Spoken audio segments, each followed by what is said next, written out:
ជនរងគ្រោះជិត3000នាក់នៅតំបន់កាហ្សារលាយបាត់រូបរាងគ្មានសល់សាកសពដោយសារតែគ្រាប់បែកប្រភេទសុញ្ញកាសរបស់អ៊ីស្រាអែល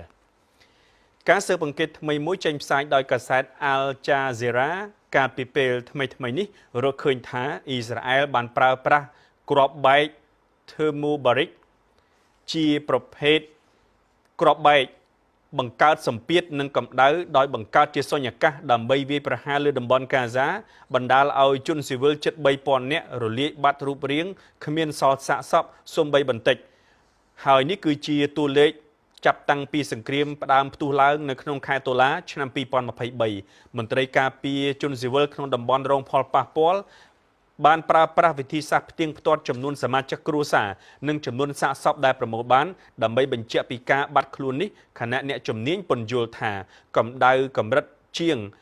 3500អង្សាចេញពីគ្រាប់បែកដូចជាប្រភេទ MK84 និង GBU